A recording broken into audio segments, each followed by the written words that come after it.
they greeted y'all and welcomed y'all to come, more into town, come be guest here. Correct. And that's kind of where we left off, I believe. Yes. That's what I remember. Yeah, and they went to go get homeboy that we saved, Dude, her rap sheet on OCC is crazy. That's what somebody Cram should be following. Yeah, 100%. Cram should have her as a guest. She's got staples on her rap sheet. I'll tell you that. Yeah. Just tag it on the back. It's fine. Yeah. Cram will get a. I think we should just send him a link to her. Purse snatching, that's boring stuff. Right? Yeah. She had an armed robbery too. Yeah. That's what triggered me when I saw her. But whatever.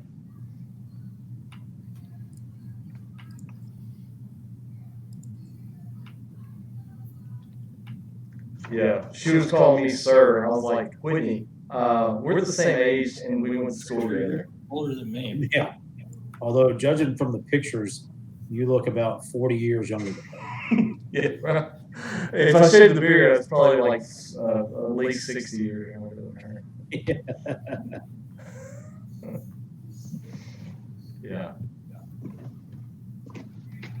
It wasn't until she got into my truck that she knew who I was.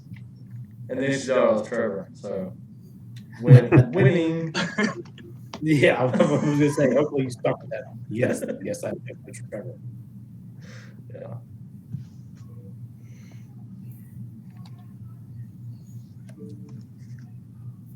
It's been like a month since we played D&D. Yeah, I was actually sitting here just kind of trying to refresh myself on the memory of this place. So I'll be honest, I don't know what in the hell we're doing. And that's part of that. That's what I said kind of last time. I was like, I'm about to make some changes to how we've been progressing through the jungle to speed this up and bring the story back more. Because I think we just got so drudged down and moving tile by tile and zombie fight after zombie fight. We kind of lost track of what we were actually doing. I think we're number 27 on this or 17 on this campaign. So I was like, we are definitely going to make changes to how we travel through the jungle and kind of that whole process. Here it is. It's not going to be the daily grind of, we move this tile. Like, we'll just move along a lot quicker. Let's see. But that's why I go, the last session, trying to think, there was new information presented last session. Yeah. Because you had the encounter with the Chwunga or whatever. Yeah. Didn't you? Yeah, that's right. Yeah. He kind of had the visions. Yeah, I had visions of Sugar plums. There you go. Trees or something. Yeah, that's right. So you had the vision last session. So and that's why I wanted to get us here so we can kind of get back on point of what we're actually doing here. But I guess, so yeah, we'll from this point forward, we'll make changes to how we travel through the jungle. We'll move a lot quicker through it instead of going each tile by tile each day type deal. It'll still be the same passing time, but we'll move through the jungle a lot quicker with just maybe a couple of encounters, spread out over the entire journey that y'all are traveling type deal to speed it up and stay more focused on what we're actually doing in the campaign. One thing I will say though before we get started, truthfully, guys, it's probably going to be a little bit more progressively difficult for me to be DMing over the next 9 months. Uh-oh. Girl, boy, what are we doing? Don't know yet. So we'll find out in 2 weeks. Nice. So what? Or no, not gender yet, but we'll first doctor visit in 2 weeks. Okay. Nice. Yeah. Well, here's you just need the campaign is in before the due date. I 100% agree with the due date. Hard stop. But before then, you need to take as much time as you can to do whatever the hell you want to, Yeah. because you might be Mark.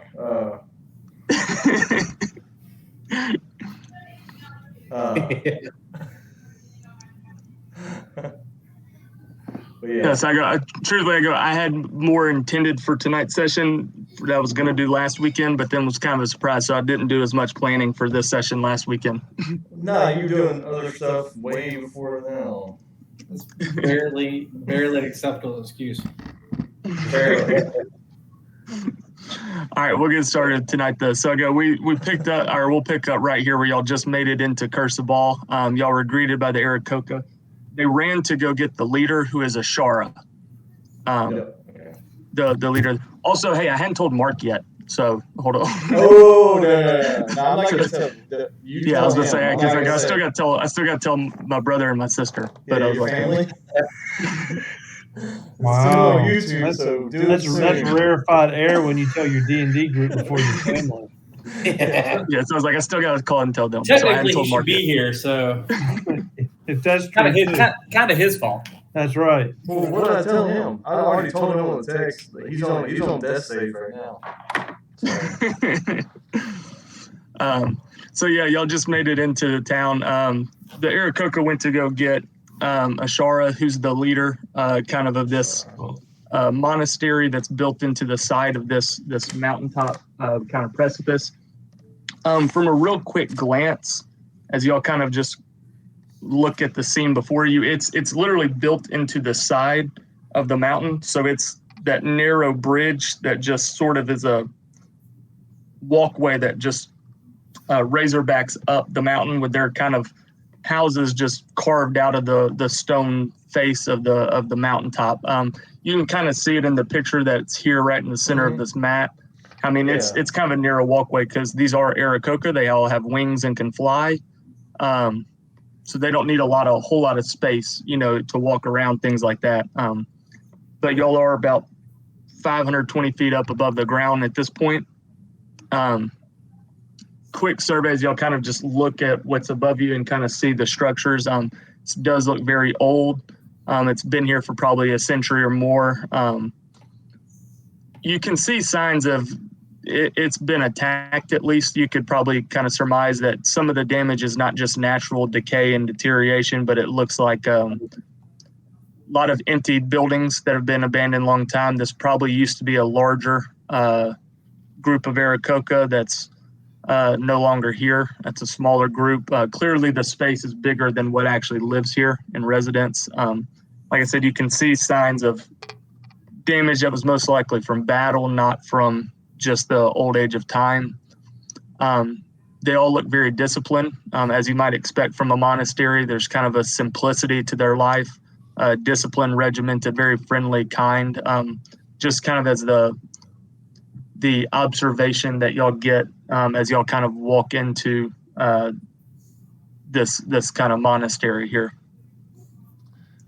So, are we gonna see Ashara? Is that the right? So, two of the Aarakocra took off to go get Ashara to come greet y'all. So I'll say is the rest of the group, because I think y'all actually had to send some other Aarakocra to help. To get one or two party members up to the top here. With my dinosaur papoose. So we'll say by the time the whole group is kind of gathered together and is now kind of entered into Curse of Ball proper, this kind of main area here, the entire kind of town has kind of come out to greet y'all. Not a lot of people here, as I mentioned. Appears to be, you can kind of almost count the entire monastery there as you're standing looking at the group. Only about 56 Aarakocra live here. Ashara clearly stands out. She has a sort of air about her that everybody kind of gives birth to her. She's revered by the monastery. You can tell that they look up to her as the leader. Age beyond what she appears, still looks young and powerful, yet is live longer than what her physical appearance gives on. You do spot oddly enough, in this group of Aarakocra that live here, you do spot 2 humans among them. One, a 17-year-old girl who has a sort of ferocity to her eyes and appearance, walks with sort of a swagger. The other is a younger boy who still seems childlike, still in a very youthful age, and sort of seems very that kind of childlike bewilderment and imagination, and they've all come out to greet you. And as the crowd sort of gathers around and makes way, Ashara steps forward through the crowd and sort of just greets you and says, "Hello, travelers. What has brought you so far up this mountain to our humble abode?"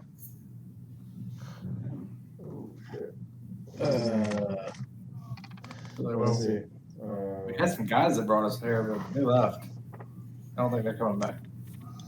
And dude, Nefir, he kind of invited us here if we were in the area, and we kind of made it a point on our travels to visit your temple due to his rescue off of the something tower. Yeah, she says, she kind of raises and she says, yes, even at the mention of his name, the rest of the Aarakocra, they're sort of perk up. Oh, yeah, Zephyr, you can hear the recognition amongst all of them as they chatter, and Shar kind of raises her hand. They all go silent. She says, yes, when he returned, he did mention that a group had set him free from the Terra folk on Firefinger. Yeah, Truly, we are grateful that you were willing to aid one of our own and allowed him to return home to recover. He mentioned that you might be coming, and certainly we would welcome you as a guest here. And then she kind of, as she looks over her shoulder, she goes, but as you can tell, this might not be the most natural environment for those without wings. Yeah. We certainly would like to welcome you here to rest and have dinner. But is there anything else we can do for you while you're here? Well, is there anything else we can do for you? I mean, we're here to help as well. And she kind of looks at you and she just nods, kind of appreciative, and says, I do thank you for the offer, sincerely. We tend to just try to stay to ourselves up here and live our lives in peace and quiet reflection, not disturbed with the events around us. Oh, you choose to live here. Okay. I would have stopped somewhere else. The jungle's pretty wild.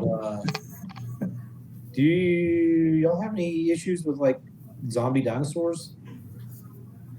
At that, you see a sort of a sneer on her face, and in a reaction from all of them, just kind of a almost spit on the ground type mentality at the mention of it. She says, yes, Rosny's after effects of protecting Mesro has been a nuisance to us all since that day.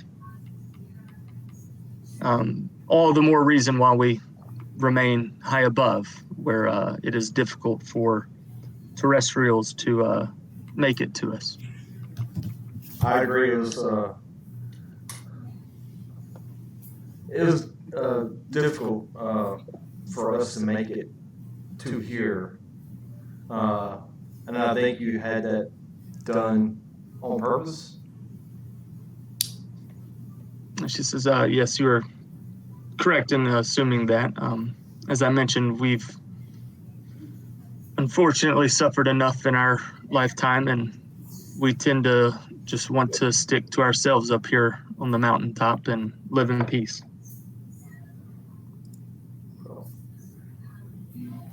My most esteemed Dudette, you have succeeded in that. It was very difficult for us to get here. As you say that, you kind of see a look of almost confusion, but recollection as well as she stops and she goes, Dudette, that is such a peculiar and unusual word, yet one I've heard before.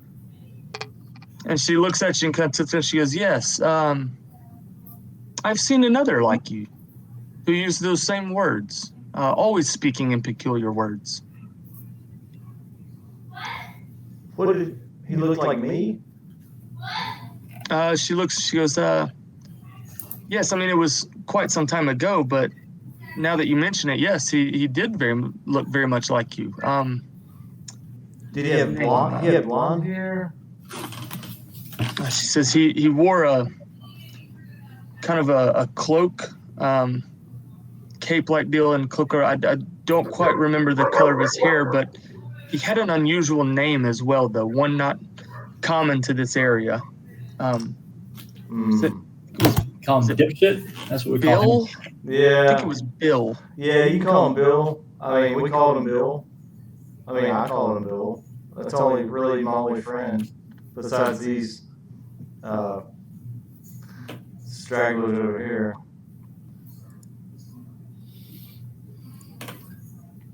She says, well, yes, this is quite an odd group that you've gathered here. Well, I mean, yeah, I think there's a machine in somewhere in here. And then, And as she sort of peers over you as you stand I only stand very like short above in front of the group. 2.5 feet tall, yeah. Yeah, she's eyeing the bugbear and the giant robot as well, and kind of the whole group here. Yes, it's certainly an odd group, one not commonly seen here. Again, which is why I asked, what is your purpose here in Cholt and through the jungles? That's a great question. Death curse. So I'll just say death curse. Yeah, I mean, we're following a death curse, and honestly, we've had some some bounties, I guess you'd say, we've followed as well. I mean, you got to make coin where you can make coin, and that's kind of what we've been doing. Even at the mention, as soon as Yastava says the word death curse out loud, you kind of see the whole crowd kind of almost gasping, quiet whispers. And again, Ashara kind of raises her hand and quiets the whole clan. And she says, well, not familiar with that phrase there. You used death curse. I do think we're aware of what you speak of. In fact, one of the members of our monastery seems to be suffering from something that could aptly be called a death curse. What is it that you know about this? Hold on, I don't know about me. Yeah. When you die, right? Well, There's no coming back from it.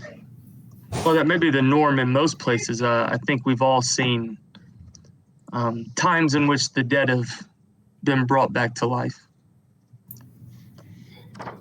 Yeah, and I don't think so. No more of that, Chief. Not here. She says, So, and you kind of see a pondering on her face as she thinks, and she goes, well, that explains why a particular member of our monastery suffers this illness. Yeah, I mean, once they die, you got to kill them. I mean, cut the head off. At that, the whole monastery kind of just gasp and shock, and I mean, I'll do again, it. she calms the whole crowd. She says, no, I don't think that's the appropriate response here. We don't take life so lightly here in our monastery. I mean, okay. Hang on one second. Hey, let me ask you a question. You fly around the island. Is there anything interesting you see somewhere? There's a big place over there with like mist and clouds over it. What's over there? She says, yes, the Aldari Basin. Familiar with the place. Yeah. As far as interesting, this island is full of interesting things for sure. That's certainly one way to describe it. Looking birds. Dangerous is another one. Another way to describe this island. Yeah, no shit. We've been walking through the woods and they suck. Can you floss over there? She says, I don't think you have the particular physical traits required for flying. No. You No, floss. no, I'm tiny. I'm tiny. I mean, can you make me fly? I mean, I don't know. Can you fly me? I weigh like, I don't know, 60 pounds. She looks at Ted and goes, Ted, you, sir, I think we could certainly help fly, but some of your companions here would be a much more challenging endeavor. Cool. So I can fly. I mean, I can get a ride at least. I'm wider. As y'all are kind of having this exchange, the 17-year-old human girl kind of pushes forward through the crowd, and in a little bit more rough and harsh tone says, kind of just speaks to the group and says, you still have not clearly answered the question of what is your purpose here in Cholt? Ted will say, Dudette, lady friend, you're a human girl in amongst the Aarakocra. I would have the same question for you. Very quickly and kind of with a sharp tongue, she sort of replies back, do not refer to me as a dudette. That is not the way you speak to royalty. You are the guest here in my land, and I am the one who will ask questions. Which land is this? She says, this is Cholt, the land of time forgotten, a land in which gods walked among this land, in which my family ruled over this land. And still to this day, I am the rightful heir to this land. Kind of with that, Ashara will almost kind of motion to her to calm down. And Ashara will just, she says, we simply wish you to understand that sometimes we can be weary or a little wary of guests who approach us. A bit of extra caution we take. We just simply wish to know if you mean us harm or good in your travels here. I mean, what was her name? Did we ever get her name? Nope, No. not yet. Human girl. Nobody's asked. Hey, Dudette, what's your name? Again, kind of sharply with a kind of sharp tongue of just, I am not a dudette. I am the princess of Cholt. Princess? I am Princess Waxanere. I'm not even going to try to pronounce that. Sorry, I had to say it. Because I'm stupid. Oh my god. And as she adds on, she says, I am not a dudette. I am the princess and the rightful heir to the land of Cholt. And as soon as we have vanquished the evil that resides, hold on, shit, where's that name?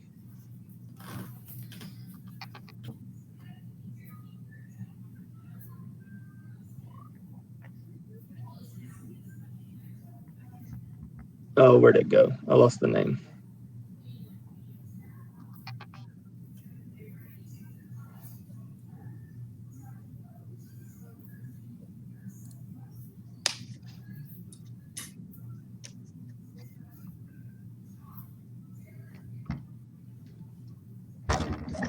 She mentions another place. She says, as soon as we destroy the evil and fill in the blank, I will return to my throne as rightful heir of this land. And I will drop that name in there here in a second.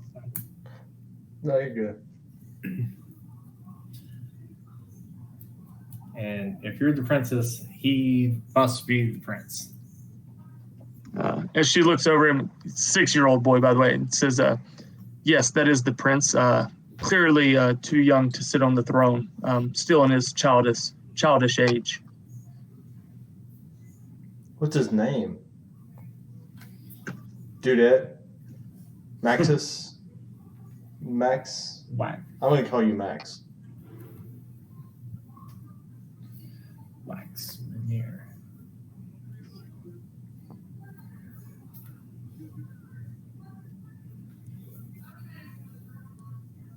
Yeah. Where I just had all of this.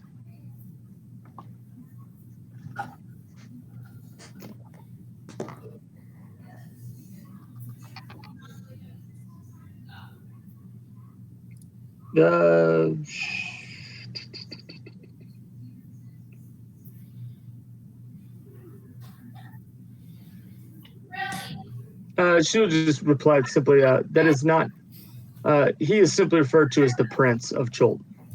Prince of Troll. As that is how anyone should address him. That's a trouble.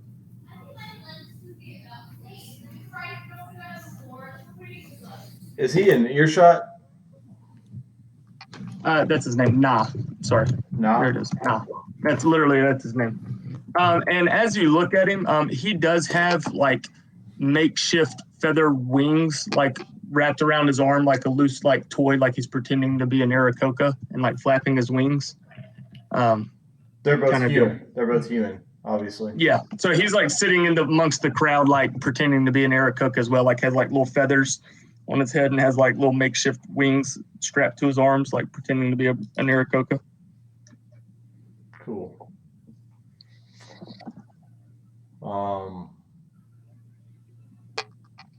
So what are we doing here? We're certainly not here to hurt anybody. Yeah. More questions and looking for guidance. Yeah, I wish Gustavo was here. Sorry, I got people screaming at my house at 10 o'clock at night. Hold on. Hang on. No, Let's do this. as Gustavo mentions that to the Ashara says, well, we are certainly glad to hear that you mean no ill intent. And if wisdom and guidance is what you seek, we are an open book here to offer any help or wisdom information we can. And as mentioned before, you have already rescued one of our own, and we will certainly welcome you as guests and want to respond in kind for your kind deeds there and rescuing one of ours. Please, we've spent too much time here. Please come inside and come rest, and let's share a meal and perhaps talk more about this, as you mentioned, death curse. I would like to know more about this as well. And with that, she'll kind of motion for you to follow her, and the crowd sort of kind of parts as she'll lead you kind of up the walkway more into Curse of Ball. And about 100 feet up, there's a larger main chamber that seems to be kind of the central meeting place, kind of like the shrine, the main center of the monastery there as well. And one of the rooms kind of at the bottom of that building is like a mess hall where the whole town comes to eat together. And so Ashara will lead you in there as she has some of the other Aarakocra prepare meals for y'all. And as y'all sit down to kind of have a rest, she goes, yes, I would like to know a little bit more of this death curse you speak of. What can you tell us about it? I think he's on mute. I mean, I don't know what exactly I would know about it, other than it killed people, and it was rumored to be started here. Is that what People we know? can't be resurrected, or they can be resurrected, but they start deteriorating, right? Mm-hmm.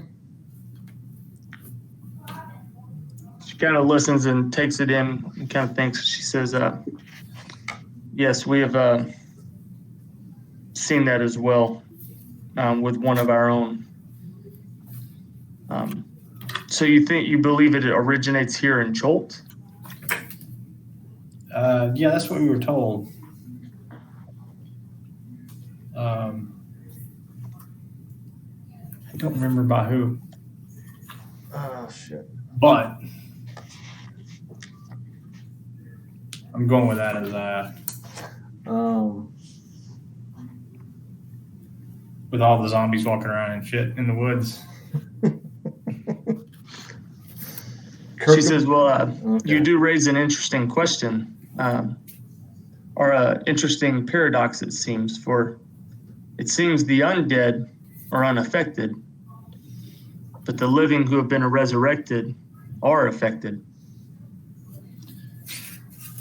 Oh, How many undead do you have around here? As she looks at you, there's this almost a very serious look on her face as she says, centuries worth. Oh shit. Okay. centuries worth of undead. She says, yes, that is from a time long ago. So I'm And gonna. that's exactly why Rosny is no longer a Barre of Amu, and why the holy city of Mesro is no more. Oh, so many words. In places. I'm not gonna lie to you. Who we talked to? The Max Samir person? Ashara. Ashara. Okay. Max is in attendance as well, but Ashara is the one mainly speaking. The last time I was here,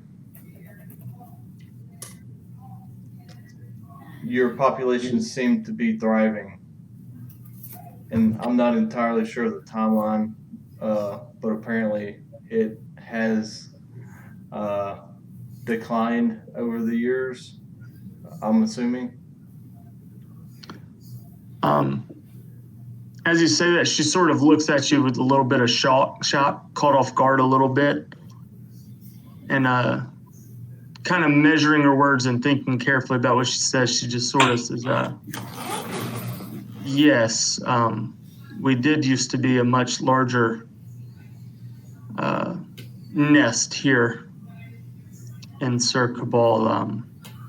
Unfortunately, we were attacked one night, a surprise attack that claimed the lives of much of our clan.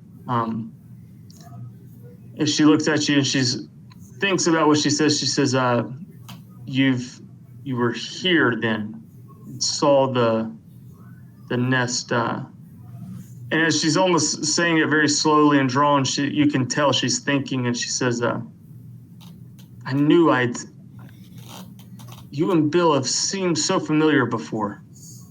Have you been here before? Oh yes, we've met you before, long time ago, and you probably didn't even recognize us at that moment, because it was just a very brief moment. And you can see that she's kind of deep in thought and almost a recognition of a memory long ago. Yeah, I do remember seeing you. It was as if I didn't even believe it was real.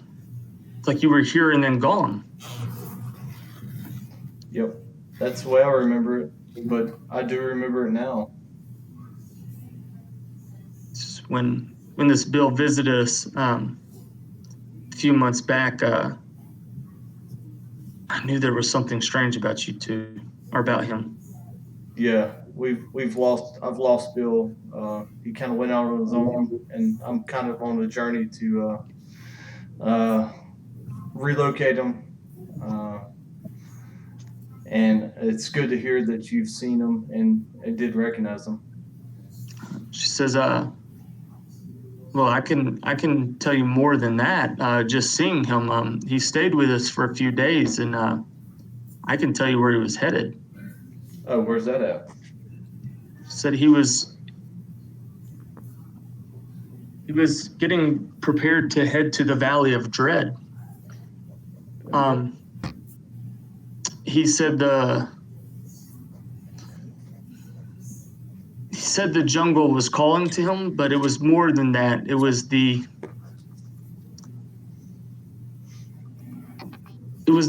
ancient druids that protected this forest or this jungle that were calling to him, not the jungle itself. Ancient druids were calling to him. Okay. Well, that's more information than I've gotten on this this little trek so far, we do have a bit of an issue with our fighter friend over here. He's got some issues across the river. Do you know anything about that? I don't have the map up, so. Let's see. I think there's in your party tab, there should be like a little handout of the player map. It's not like revealed like the main page, but at least something. Who were you talking about? Dieter? Yeah. And what were you saying? He has a problem where? To the I guess west of here, across the river. Across the river. Right? South of the river. South of the river? Okay. Yeah, I think it was west. I think it was west a little bit. But she'll simply look at Dieter and say, for your friend here, I don't know anything about his troubles across the river, but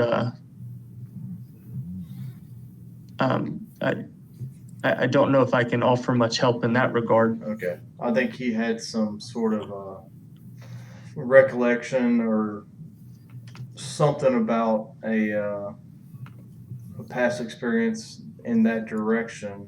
I'm not entirely sure.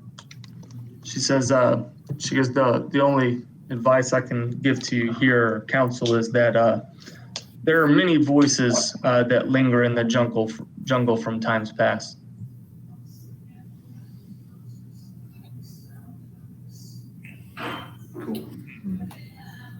Cool.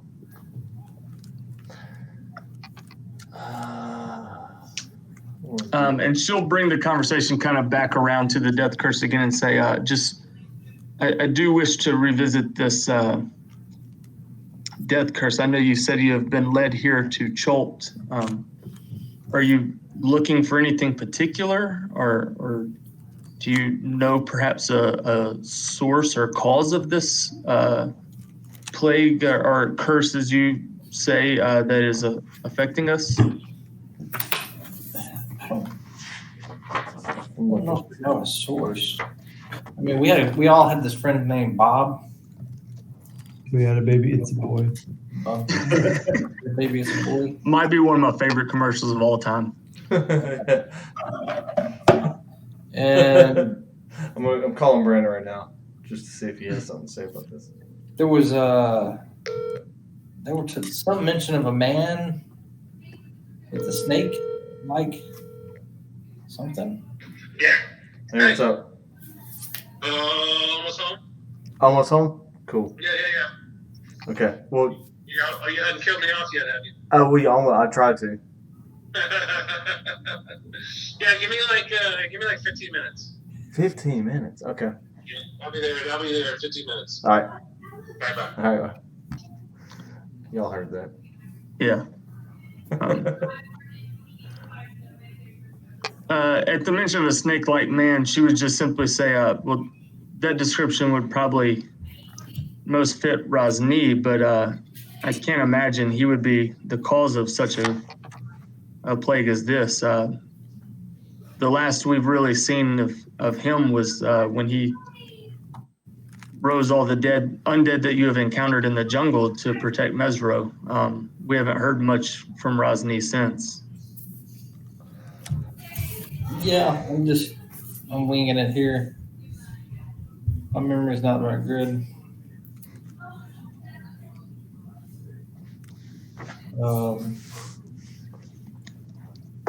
As the group sort of kind of ponders and is trying to recollect what they've been told and heard, Princess Max will kind of step forward and interject herself, as she seems to be a little bit impatient. She doesn't seem to be as calm or like I say, as patient as Ashara is and dealing with folks. Still sort of a hot-headed youth a little bit. She'll interject herself into the conversation and say, well, if you have no clear purpose here, then I would like to enlist you in my service to restore me to the throne of Cholt. Whoa. Dudette. I mean, what about Crag or the King of the Feathers or Nazru? I mean, there are a lot of people that are like in the lineup for this, right? At the mention of those names, she sort of almost scoffs and is like, mere stories told by adventurers who travel through the jungles. None of them are the rightful heirs of Cholton. More just creatures who dwell in this jungle of sort of unusual characteristics.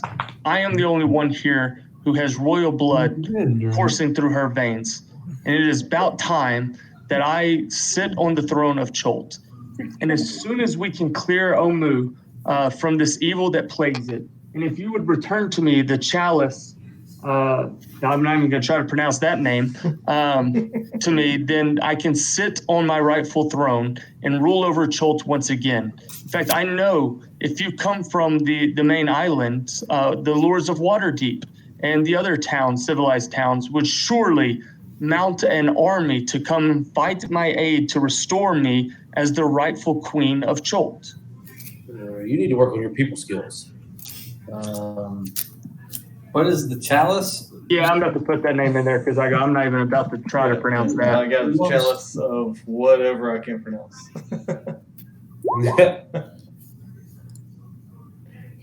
Oh, yeah. Bro, you need to change these names. Yeah.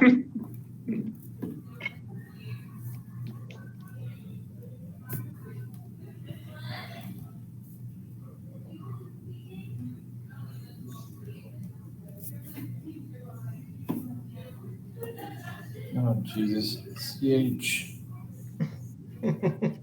Yeah. Yeah, there's a lot of words with like apostrophes in the middle of it that just throw the pronunciation all I off. don't know what OMU is. OMU. That was the city. So she was saying if you would purge the evil in Omu and reclaim the chalice of Gakre, whatever, she can return to her throne. At the mention, as she sort of interjected and kind of had this little outburst, Ashara will almost temper her and say, yes, Princess, you are correct. The Lords of Waterdeep most assuredly would launch armies to come to your aid here, but right now I believe we might have some more pressing matters that we need to address first. Your restoration to the throne will come in due time, I assure you, but first, please let us hear our guests out about the current issues we face.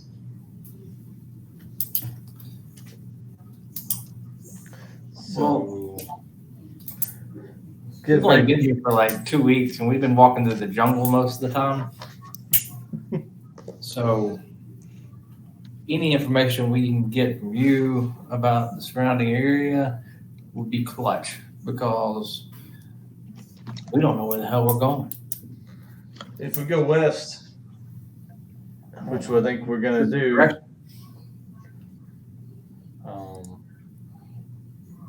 what's to the west of this river over here? I don't have a map necessarily. Yeah. Hold on. I'm going to bring up the map real quick just because I did kind of clear up some things since y'all are at such a high vantage point. There's a couple of natural landmarks y'all would be able to see kind of from where y'all are at. Well, the city of Omu, I don't think I've ever heard of it. So, I mean, can you like point a finger in that direction or something? Like a feather? As you're sitting, like I said, y'all are about 600 feet above the ground at this point, so y'all are clearly high above the canopy of the jungle tops. Like I said, I did clear out some of these squares so y'all can see from where y'all are at on the side of this kind of mountain that juts up. You can see the river, kind of the lake that sits right at your feet. And then you can see off in the distance kind of another little lake that opens up into just a barren wasteland where there's no trees whatsoever. And in the distance, you can see some almost like volcanic mountaintops, what's referred to as the peaks of flame. And Ashara sort of points your focus out through the window of this mess hall y'all are in, and points out the peaks of flame to you. It says, those are the peaks of flame. That's where legend tells us that's where Dindar has been sealed by. I forgot who the god of this place was. What direction was that? The peaks of flame. That's to your south. So Ashara kind of points out to the peaks of flame and says, Omu is a sort of an ancient city that lies. And she kind of moves her hand out over to the what would be the west on the map, but to your right, as y'all are viewing the peaks from y'all's vantage point, it kind of points up and says it's somewhere in the jungle off in that direction. And I'll kind of draw a little figure here for you. I'm not on. Kind of somewhere in this area. Yeah, I'm not on that map. Yeah. Oh, I didn't bring y'all over, my bad.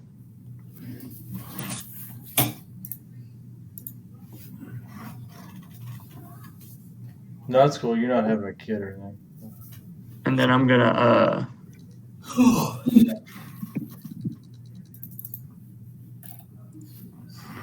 add that little. Oh, you. So y'all can see I cleared out some of the blocks for y'all to see, which y'all would be able to see from this kind of vantage point. Nice. Some of the natural landmarks where the mist and the jungle isn't hiding your sight. Gotcha.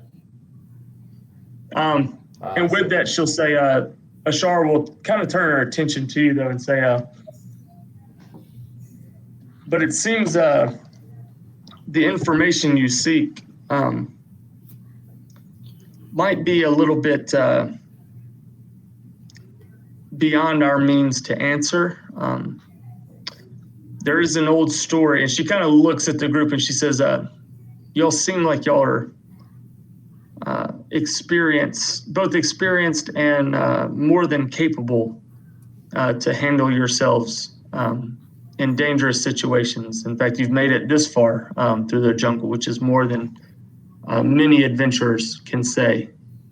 And she says, if you do dare to brave the jungle once again, there's an old story, though I cannot vouch for its truthfulness, more a story that has been passed down through oral tradition of a place far to the west of Cholt, near the mountain cliffs on the west side of Cholt, of a place named Orolunga.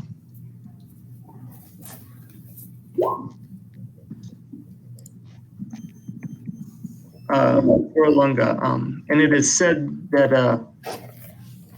an ancient spirit dwells there that sometimes will appear to the, let's say, the right people or persons, and perhaps we'll be able to answer questions that those of us here might not be able to answer, that has wisdom that seems to transcend the living world.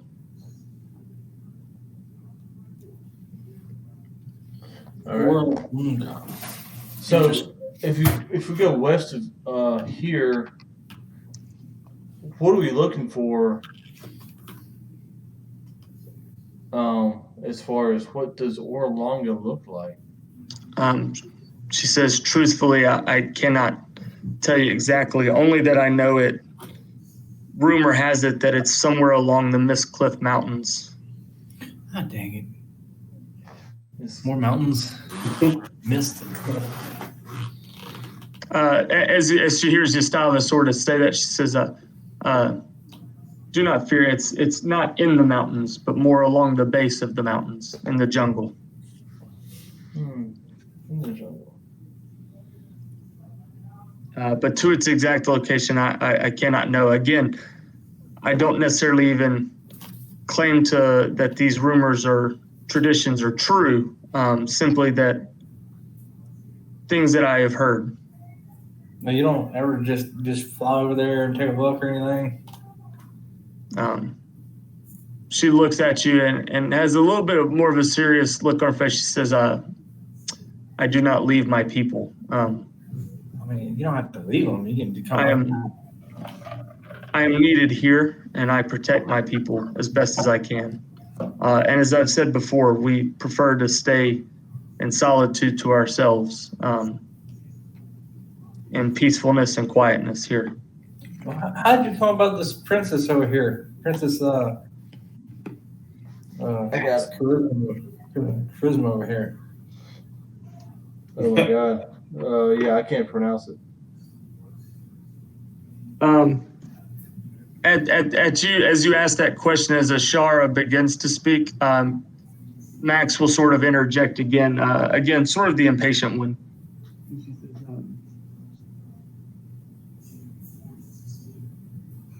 First of all, I came to be with these people because they rescued me when my family was wrongfully killed.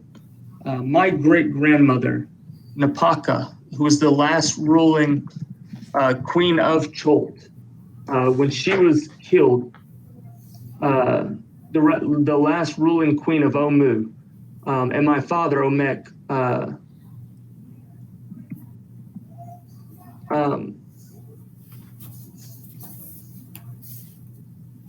were attacked by the Terrafolk, who were worked up into a frenzy, surprised us.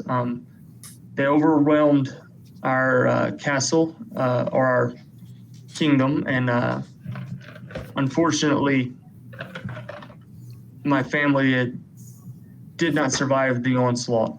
But it was the Aarakocra who came to our aid, and it's the Aarakocra who will not be forgotten once I am restored to the throne.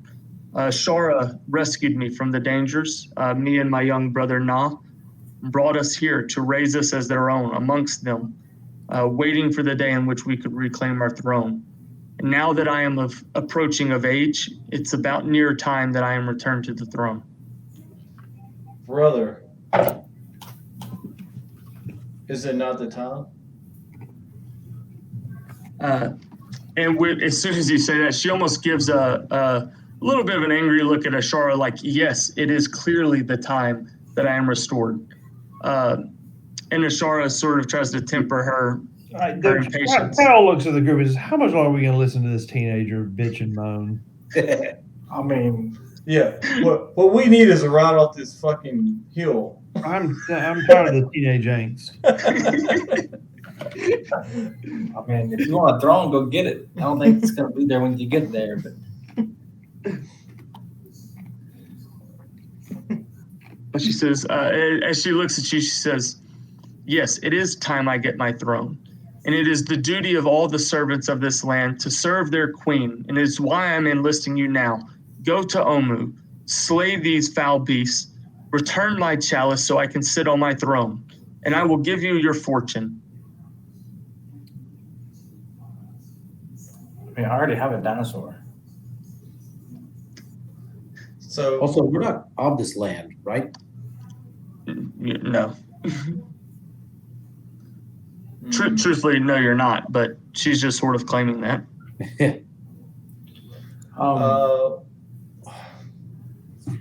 He could take us like a month to get over there, sweetheart. So that's a lot of jungle and a lot of dead things.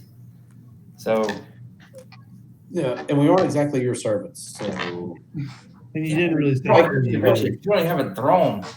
yeah. You don't even have a chalice.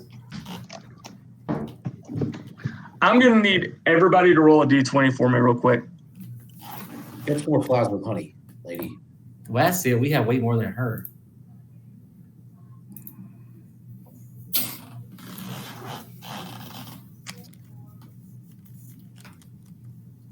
Brock stepped out.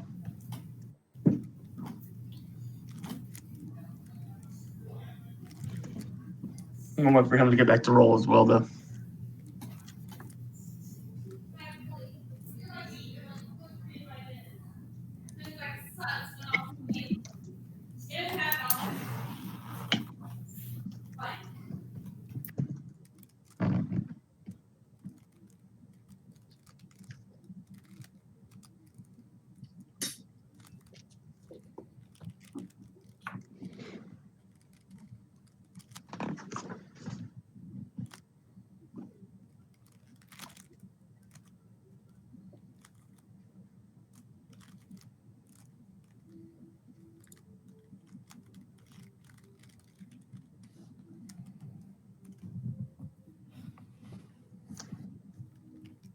Brock disappeared on us. He stepped out to pick up another hooker that was his classmate. Had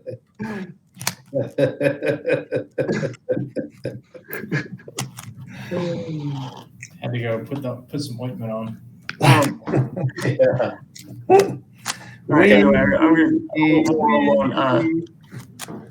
As the entire group sort of kind of responds back There he is. towards her assertions there. Hey, roll a d20 for me real quick. Yes, sir. Hey, It burns. give me 1 second. Sorry, I had to go deal with a kid for a second. Time to take that Valtrex pill. Voucher, I don't know what that is. Oh, it's a medicine for herpes. Oh, okay. I got you now. Ha ha ha. $20 blowjob. Turns out it costs a lot. True statement. A phrase I use quite often in my life is the cheapest tour costs you the most. So I did a 13. Yeah. Just As Princess Max sort of, made her assertions and the entire group vocalized their opposition to this sort of deal, Princess Max, not used to being spoken to in this way, sort of almost falls silent. And as she sort of kind of shuts up and everybody is still sitting at the table eating, she does seem to gets up and kind of walks around the group and goes and sits by Monty. Uh-oh. Monty. Sneaky motherfucker. To be fair, you'd be the guy that got the $20 blowjob. It's like his constitution is low. Yeah. As she makes her way around the table, as she walks around the table to come sit on the other side over there, suddenly her plate of food just sort of levitates in the air and follows behind her. And as she sits down, it just is placed right on the table in front of her. Oh shit! I don't think I have dispel magic either. Man, could I deflect missiles? No, there was no attack. It was just their plate just raised in the air and followed behind her and was sat on the table in front of her as she sat down. I was kind of just wanting to snag it. I'm just gonna look at Cal and go, ooh, fancy. Let's see. Yeah, I don't want to do anything super stupid right now. I'm kind of having flashbacks of Yeah. Bear spitting on the floor. Oh, do it. I can do it.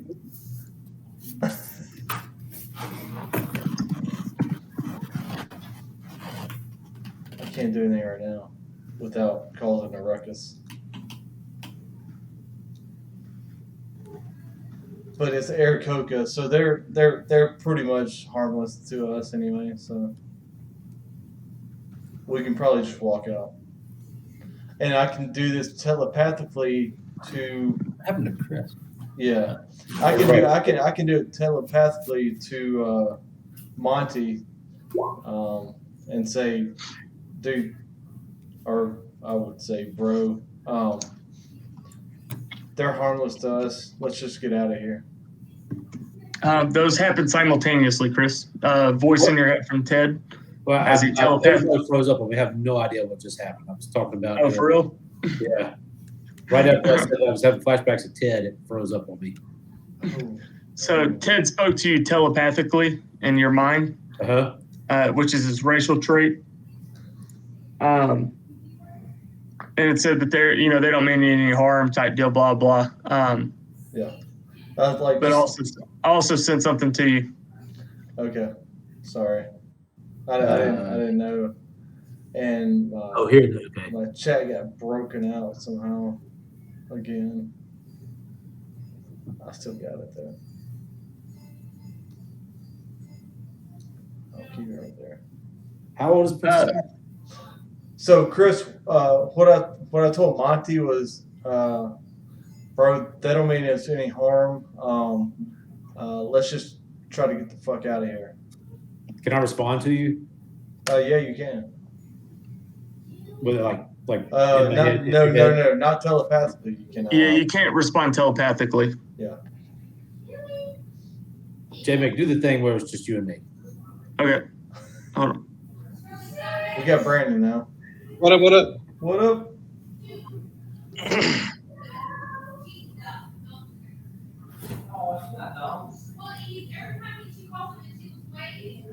Hey, truck.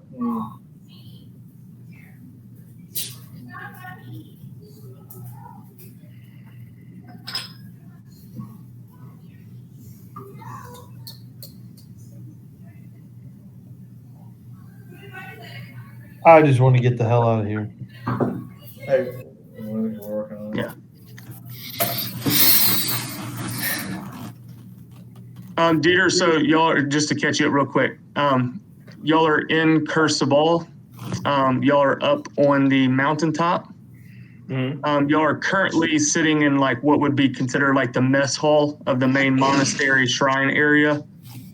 Y'all are having a conversation with Ashara, who is like kind of the leader of this clan of Arakoka, and a 17-year-old female who has introduced herself as we are calling her Princess Max because we're not about to try to pronounce the full name.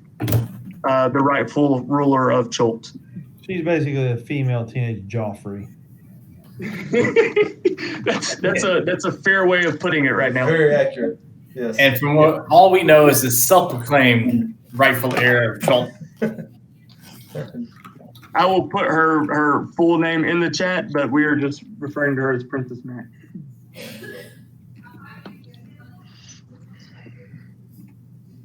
Everybody's on anybody yet?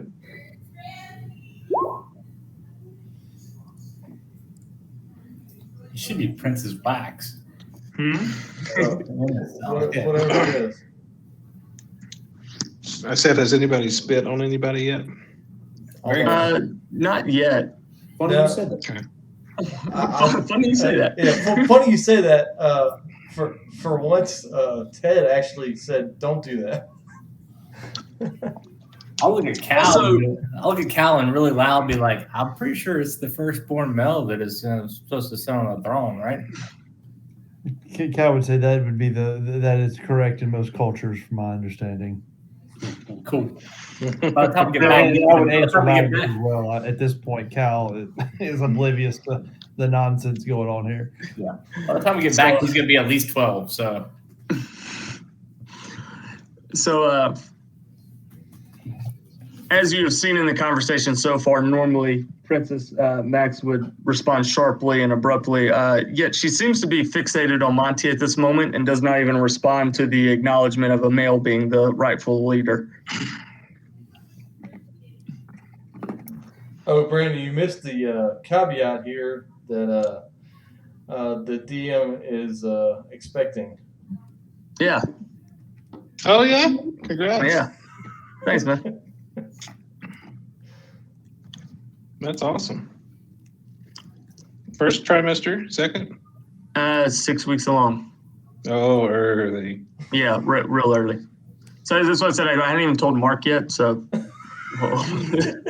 You know, if your brother would play D&D, he'd know these things. that's what I said. I was like, D&D group's primary here. So if you were here, you would know. But Well, that's awesome, dude. as I said, I was planning on having a few things more ready or possibilities ready for tonight, but I was like, I got a little distracted this weekend. Mm-hmm. Sorry, to return back to the Ashara at this moment. Recap, she's mentioned Oralunga along the Mistcliff Mountains is a place to seek a spirit that might know answers beyond what the mortal in this world would know. They've also pointed to Omu, the lost city that used to be the throne, next to the Peaks of Flame. And as this conversation is going, y'all have mentioned before flying across the jungle. I believe y'all were actually told by the man y'all rescued to ask about which I know it's probably been a while, so we've all forgotten, but the Dance of the Seven Winds. Mm-hmm. At this point, Ashara will actually bring it up herself and say, I know travel through the jungle is difficult and tedious and takes quite a while. As y'all have been so kind to rescue one of ours, and are on a journey to end this death curse, as you calls it, which again once would help one of our clan, our monastery. She says there is actually a sort of ancient ritual that the elders of the Aarakocra are familiar with, called the Dance of the Seven Winds. She says, I would be more than happy to perform this ritual for you. It would grant you the ability to fly for a short duration. She says the only unfortunate part of this is we don't have all the necessary ingredients that we need to perform this ritual.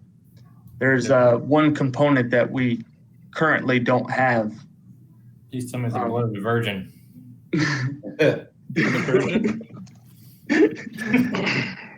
Ashar kind of gives a knowing glance at Yastava, a little bit of a sharp glance, a knowing glance, and just says, no, something not as quite as exotic as that. I'll look at Dieter. That says, no, this is actually a plant that grows in the jungle. It is a sort of wild orchid that grows in one location that we know of. I'm sorry, the strip club in Bossier is called Wild Orchid. Yeah, that's right.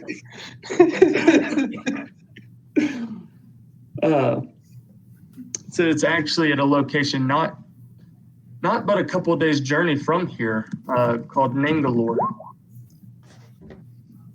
Called Nangalore? It's a lot like Bangalore. And again, I guess she'll sort of point as y'all are kind of looking out the window of the mess hall, and kind of gives you a rough indication, pretty close to on point, of about where Nangalore would be, and says, but I would warn you, if you wish to undertake this endeavor to retrieve the wild orchid, I must tell you, there's people do not go to Nangalore. It is a place of great danger, tragic history there that we steer clear of for a reason. Well, most of you aren't people. Most of you can fly. What's the tragic history? She says it's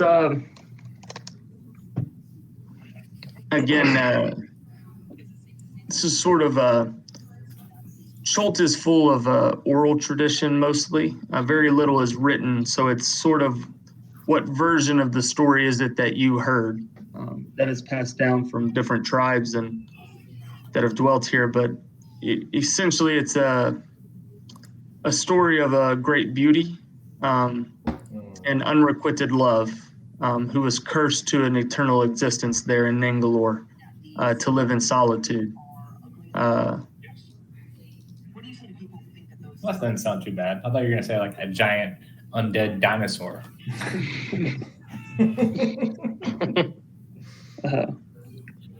Ashara sort of gives a little bit of a sharp glance and says, not all the dangers of the jungle are as massive in size.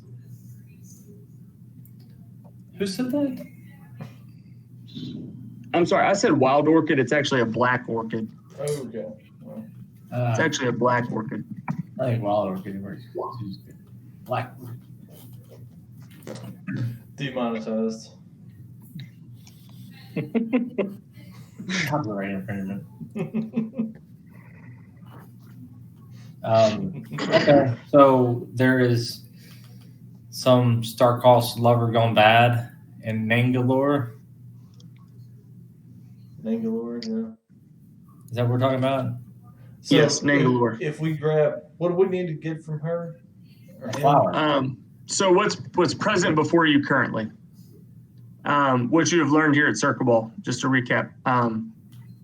There is stories of an ancient spirit who has knowledge of Cholt.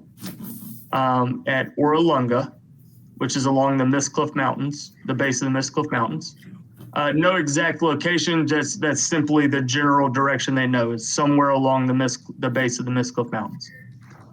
There is Omu, which is the kind of lost city that used to be the center of the Kingdom of Cholt.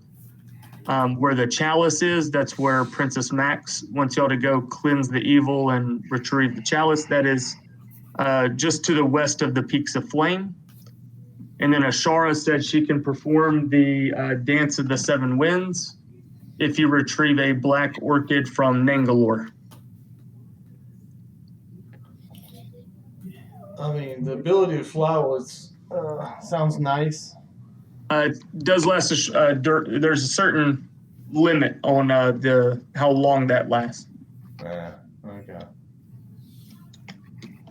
Ashara will tell you it will last for 3 days.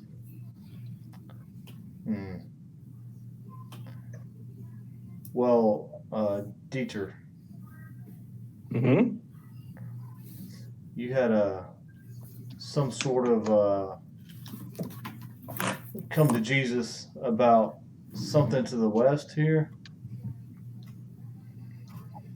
Yeah.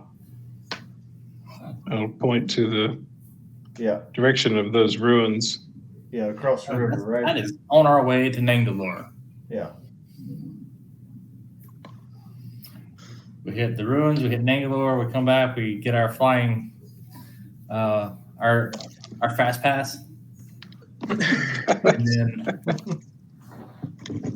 Yeah. then we hit the Mystic Mountains, our Umor. So we'll ask the Aarakocra if it doesn't impede them at all, can they tote us over there to the ruins, the cathedral? I'll get you to roll a charisma check or a persuasion check, but you do have advantage. Yes, I do. Charisma, Or persuasion. persuasion. I got you.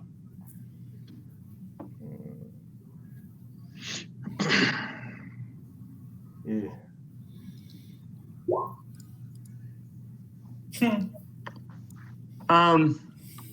I didn't see it. Even with advantage, I go. Ashara would simply say, "We would be more than happy to accommodate your stay here and treat you as the valued guest you are. As far as traveling so far from our home here in Kursabal, unfortunately, I don't believe it would be.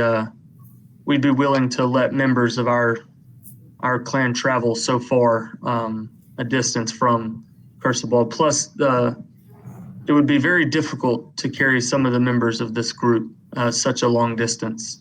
I can. Yeah. I can help.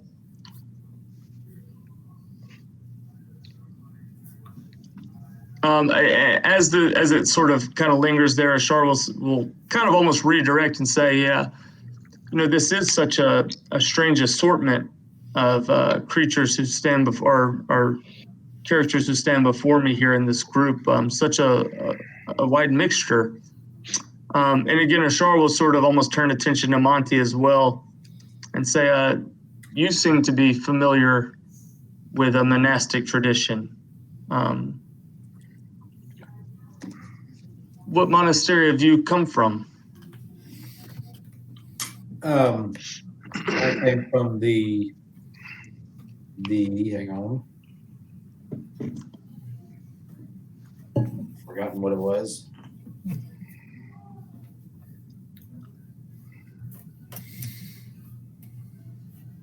Monastery of the Ravens.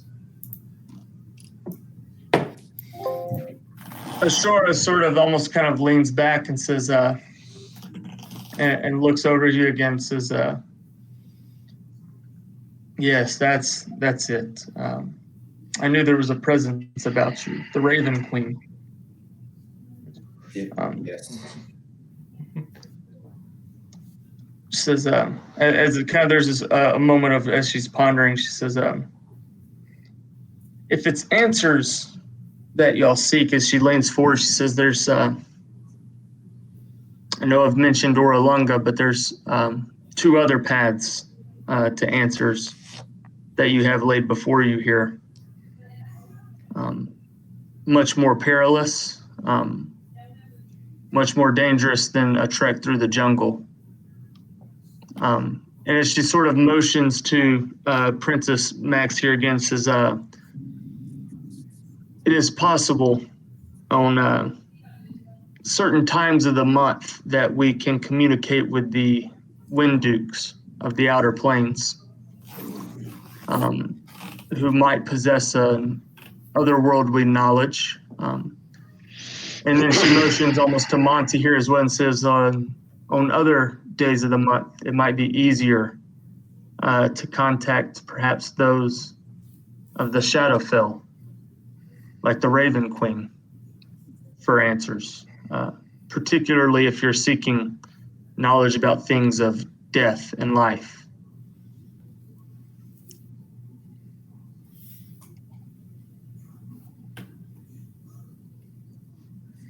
So do you know which days? She looks at you, says, the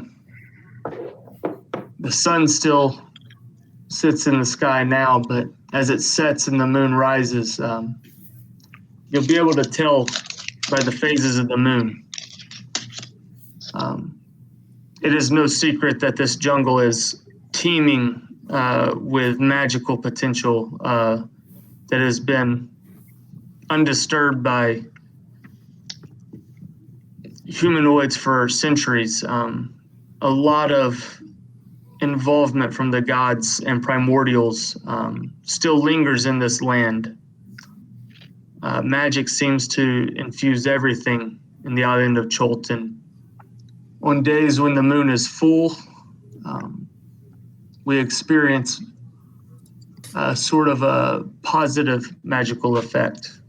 And on days when the moon is covered, we sort of feel a negative effect of the magic that dwells in this land. Where's the moon at right now? Y'all are approaching a full moon.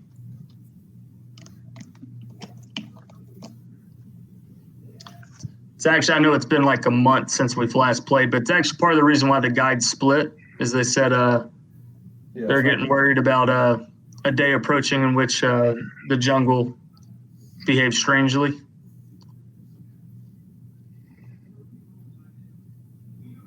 Well, if y'all want to go west, let's go west. I know Dieter has his. Yeah, let's go. Let's go there. Let's make a lap. Let's see what we can find. Yeah.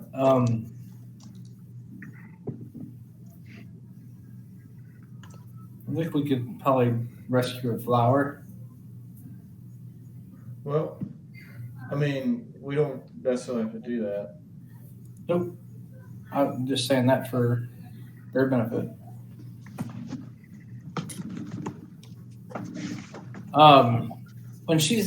When they talk about them being the heirs to the throne of Cholt, Yes. everybody's on board with that. Like the Aarakocra don't dispute that. That's a real thing. Like these are the children that heir to the throne. Yeah, she did actually mention, I think earlier when you asked how did she end up here with the Aarakocra, she mentioned her great grandmother, Napaka, who was the last ruler of Cholt. She was the one who sat on the throne when the family was slain. Her great grandmother, her father was slain that night, but Napaka was the last known ruler of Cholt. So there's no reason to believe that the girl's making this up. You can roll an insight check for sure. Because it seems like everybody's not just going on board. Hold on a second.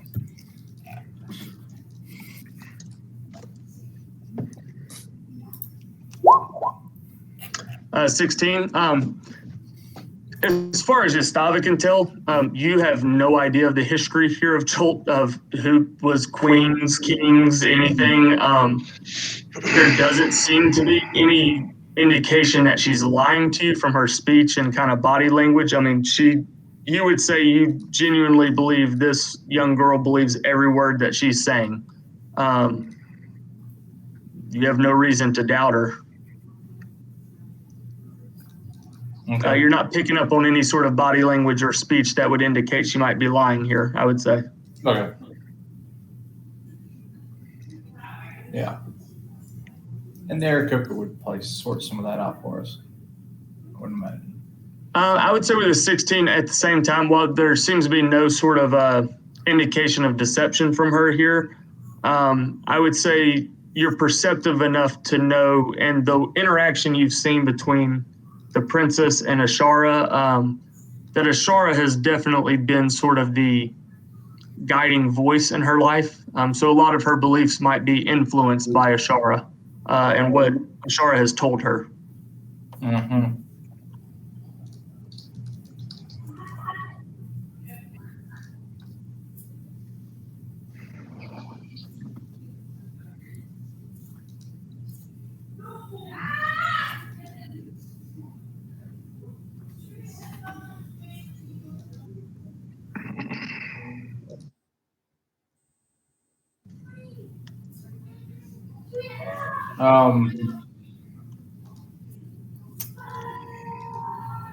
Not really. I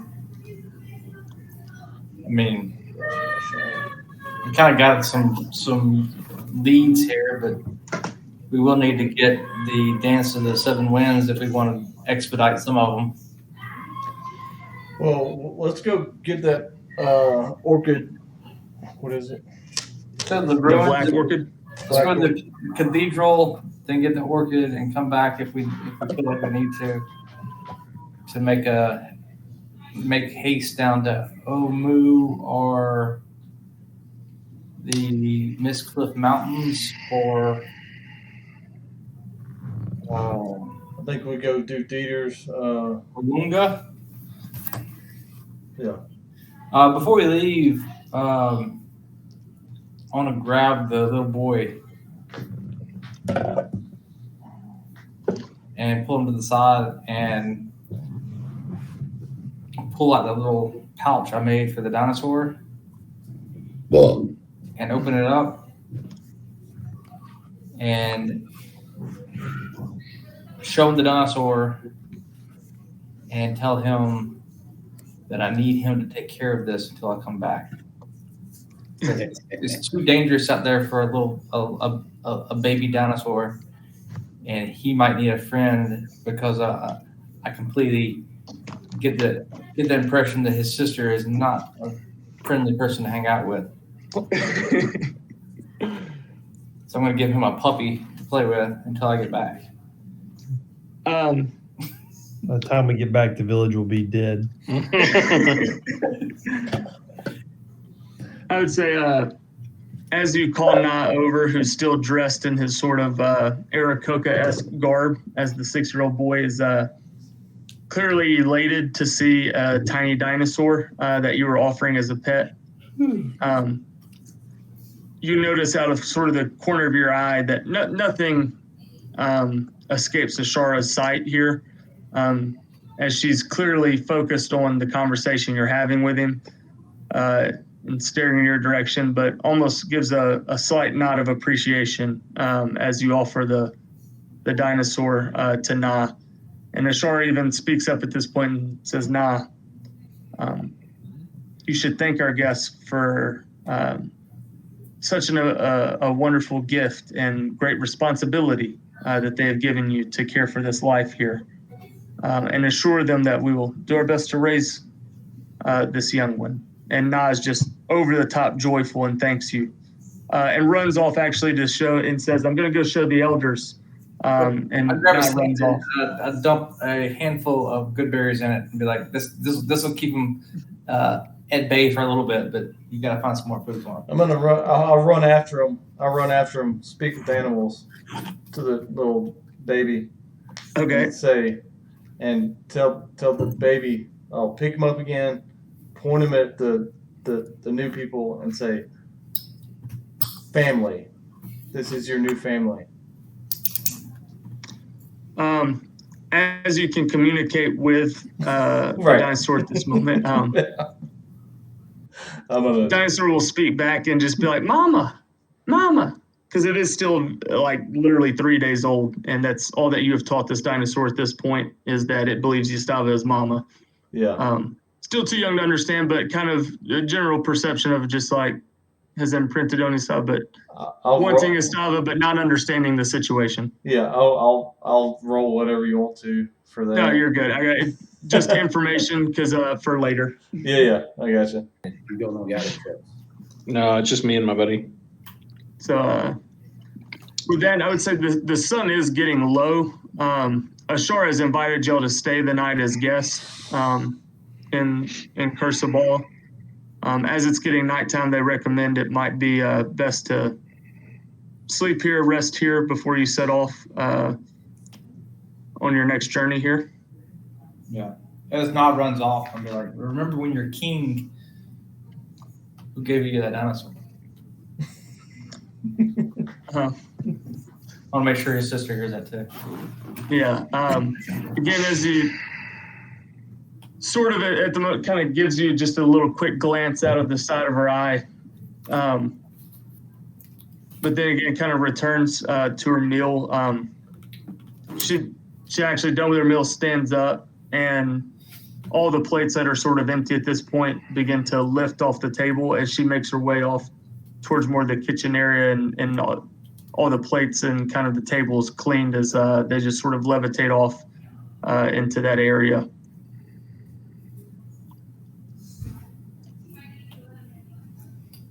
Yeah. I can't do anything. I don't have any special skills. I tried. That's all I can say.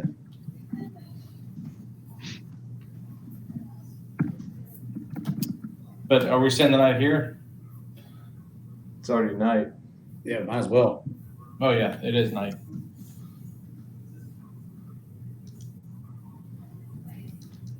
It's definitely getting that sort of it's getting close. Sun's beginning to set. They've invited you to stay. Here, so if y'all do want to rest here, y'all certainly can. If y'all do want to journey back down, it is the kind of sort of treacherous journey back down through the kind of dilapidated bridges, rope bridges, and things like that in the dark at this point. Well, I I mean, have dark vision and I can fly at night, so I vote to go down tonight. But and they also brought you up at night. You're the second biggest person here, so they could probably take us all back down. that's true. I vote we stay up top. Yeah. I stay at top. It's probably Sure. safer. Yeah, stay up top and then get them to haul us at least down to the bottom. If not across the river. I mean, we can still get across the river with their aid, I think, without them being in danger of I anything. think the river kind of peters out somewhere close to here, doesn't it? It looks like, is that Yeah. a lake right below it? It is. It's Lake Cursival. I don't know that. I'm just making Sorry, what are you looking at? Right below. we're just gonna stay the night tonight up top. Gotcha. So yeah, hold on one second. Let's see. I can pull this to the front because now that y'all are this high, I did want to kind of see some of that's the sea waters. I don't know what all y'all can see and not see, but there's Lake Luo. Oh, it's the waste. What's called the Valley of Embers. Oh, waste, not waters. My bad. Yeah. There actually is another thing y'all can see to the northeast that appears to be kind of just a giant sinkhole with some water in it as well. That's that X I put up to the northeast of you guys right here. From y'all's height, the jungle still covers a lot of this area, but you can sort of make out that the river that runs next to y'all will ultimately empty in Lake Luo down to your south. Okay. So this Like right you here. can't necessarily see the path of the river, but you can tell that it's headed. Intuition would tell you it's headed in that direction, and you can see the lake, that you assume it's sort of emptying out into. And this right here is not a lake. It's like a wasteland. Yeah, it doesn't look like the cleanest of waters. It looks a little bit more swampish than lakeish. Gotcha. Okay. All right. Well, I think Dieter had some interactions that put him going to the west. So as the meals are finished up and everybody's sort of clearing the room, Ashara will call a couple of other attendants or a couple of the Arakoka Inn and just simply offer up rooms for y'all and give them directions. Please show them to where they can stay tonight, where they can rest. If you wouldn't mind showing them there. And as the group sort of kind of stands up to follow those, Ashara will say, the one Monty, would you mind speaking with me for a moment? Sure. This is the Arakoka? Yeah, this is Ashara. Yeah.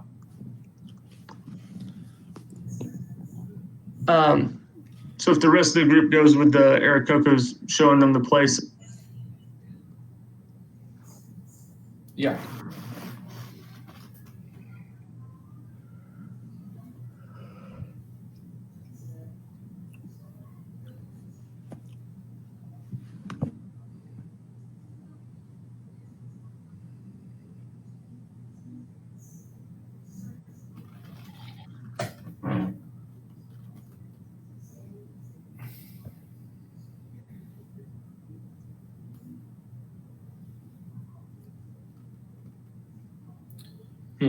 What headphones are those, Brandon? AirPod Maxes. Oh, okay.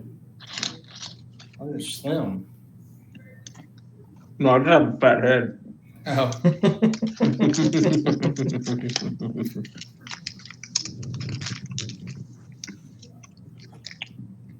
I'll tell you what, they had to work on the plane, man. I couldn't hear my wife crying at all. Yeah. Well, your eyes watering. Must be the altitude.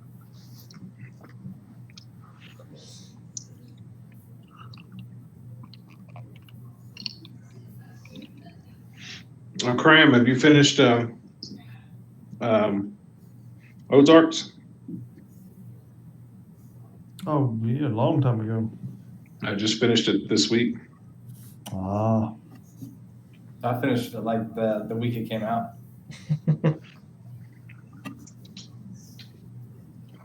I fell behind on my list of things What to does do. your shirt say, Cram? What does your shirt have on it?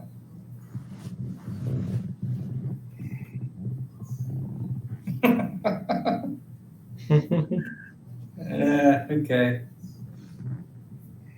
can you read it? Kinda, yeah. I can't read the Yeah. top of it. Jack Burton. Yeah, Jack Burton. I got that. I can't read what it says up top. Henry Swanson's my name. And Oh, okay. Okay. Yeah. Okay. I recognize the picture. I just didn't know what it said. So as everybody's headed off, I guess the sun's beginning to set type deal, everybody making their way. You will get the benefits of a long rest here tonight.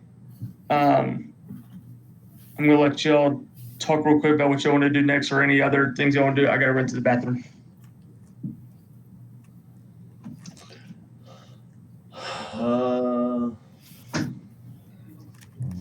Roland wants to kill the princess. Oh, wait, wrong character. Yeah, right. We go kill some stuff. Yeah, to get that orchid, the black orchid. Whatever. We hit the cathedral, then the orchid, and then see if they can do the dance. Maybe they can deal with them to meet us at the bottom of the mountain, so we don't have to do the whole. Yeah, trek up again. Um, Well, they can fly, so fuck them. Well, Dieter's not going to tell you, but I will tell you that this cathedral thing is 100% a trap because he told me things that only I would know from my backstory whenever he revealed it to me. So this is either what's his face, who is the big bad? I forgot his name. I don't know. Here, I think I have it. Not Azarak. What's his name? I've got it somewhere. It's something that starts with an N, doesn't it? Something. No. That sounds right. I'm really good at closing this door. I can't ever get it open. Well, I'd lost it completely. So Anyway, I think that's who's waiting. I think that's Do you who's know waiting that? for us. yeah, Azarak. Does Yeah. Dieter know that, or does Brandon know that? No, this is Brandon talking. No. Yeah, I think this will be interesting. Well, then I think we go there. What's his name? 'Cause I can't remember what I told y'all, other than I had a feeling we should go there. I don't remember if I told you any more about it.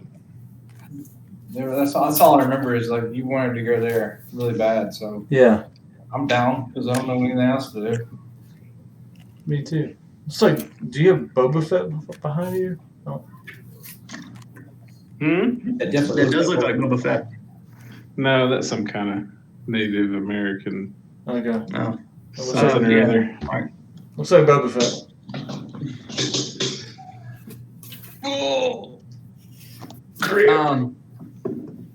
If somebody has anything else they want to do tonight before bed, I'm I good. sharpen my sword. Good berries. That's all I got. Every once in a while, I look down at my mace to see if it's glowing. no, it's not Nothing's- glowing here. That thing's come in handy a lot. With the whole island being full of undead, yes, it should be glowing constantly. 600 feet up, it's not glowing at this moment. But yes, you're right. The entire island is pretty much filled. Oobtau, that was the name of the god. Oobtau. I forgot that name earlier. Yes. Yeah. All right, so we're leaving with the blessing of the locals, with the understanding that we might run an errand in return for a favor. Y'all are going to bed here. Everybody's made their way to their chambers. Asked if anybody wanted to do anything before they went to sleep. We had good berries here. I would say at nighttime, as everybody's asleep, Cal in sentry mode, standing guard of the party there.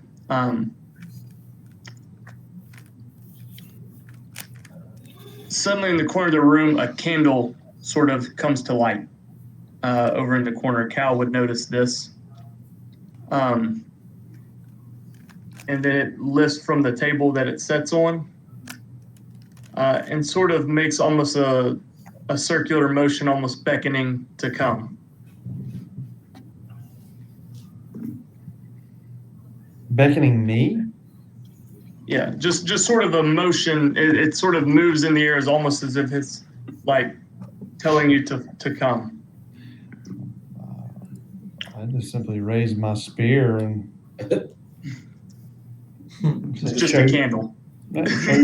Show yourself. Again, no voice, no appearance. Just the candle moves almost a little bit more energetically. I just alert the party.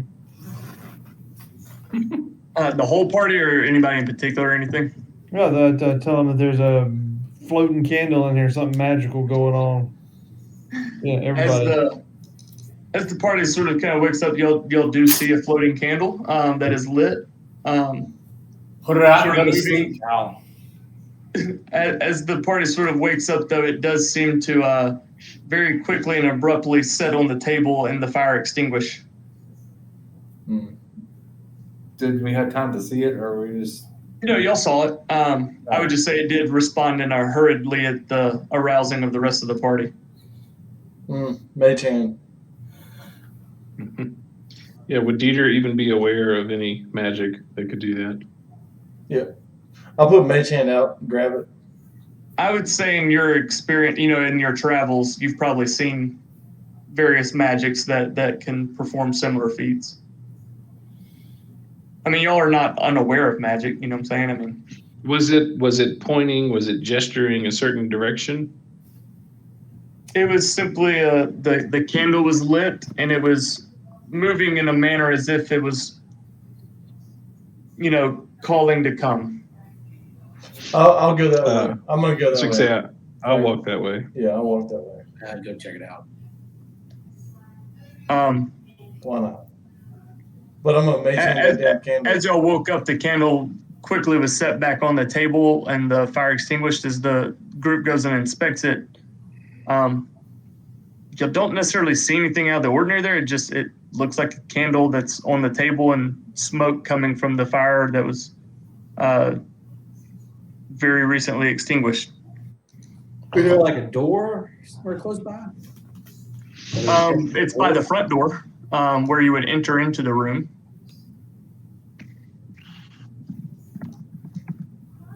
Did that I'd come go through? check out the front door and open it up. I'm trying to get my. I might have to disconnect for a second. Can't get my chat back. All right. I would say as Monty opens the door, again, Brandon wasn't here when I described that. This whole monastery is built like on the side of the mountain. And as these are all Aarakocra that can fly, they don't really have need for a lot of walking around room. So I go, when that door opens, I mean, it's literally like kind of like a wooden bridge, you know what I'm saying? Walkway that's fixed on the side of the mountain. So there's not a whole lot of room. Not like a lot of walking space, around like on a flat.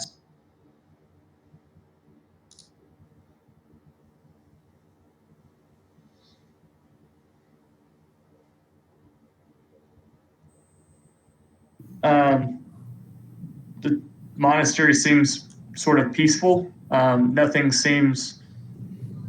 Y'all don't notice anything that seems peculiar or out of the ordinary there.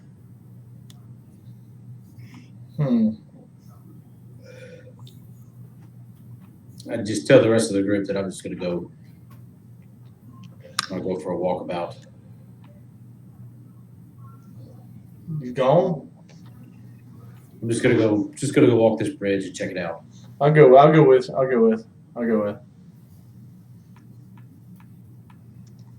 If that's okay. I can be sneaky. What's everybody else doing? I'm gonna tell Cal I'm gonna protect this room because I know when the hell I'm going out there.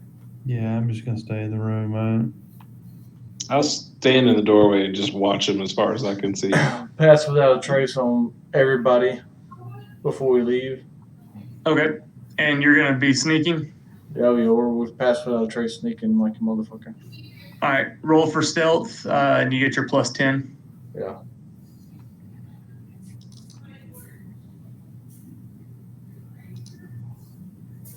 Stealth.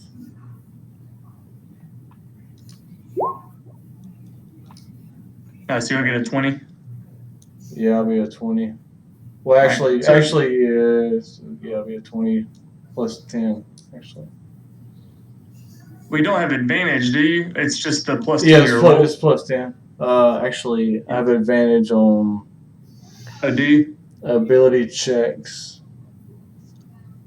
Yeah, with that shield. Okay. So it's ability check saving throws I have advantage on, so it'd be 30.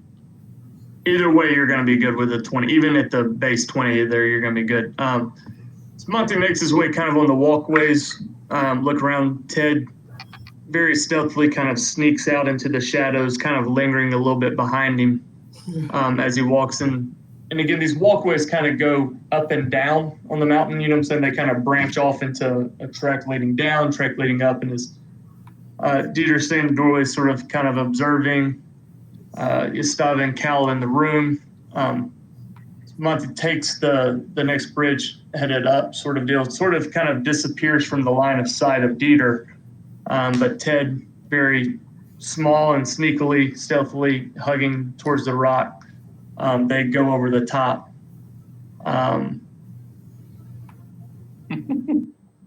Suddenly, kind of out from around one of the corners, Princess Max pops out in front of Monty and simply says, "Finally, it took long enough. I didn't think I would ever be able to get you away from that giant metallic beast, whatever that is."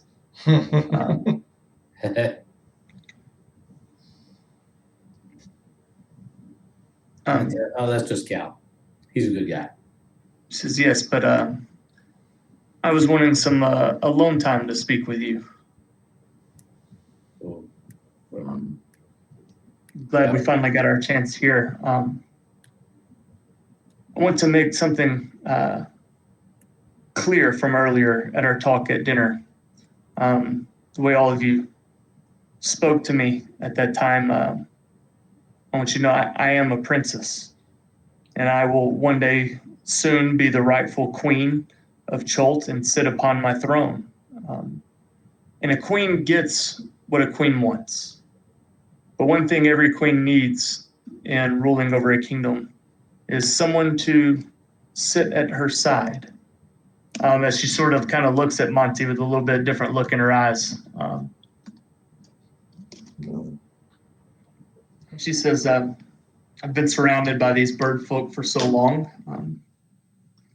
I think opportunity and fate has sort of, Ugtao has blessed us that you've been brought to this village at the right time. You could be not only my champion who leads the cause to help me regain my throne, but the one who helps me rule over this land." Dude, JV's trying to fuck you right now. That's for us only. Well, Ted is, because you are stealthy. You are privy to this conversation and hearing this and seeing this. Telepathically, I will say, dude, pump and dump, dude. Hey. Pump and dump.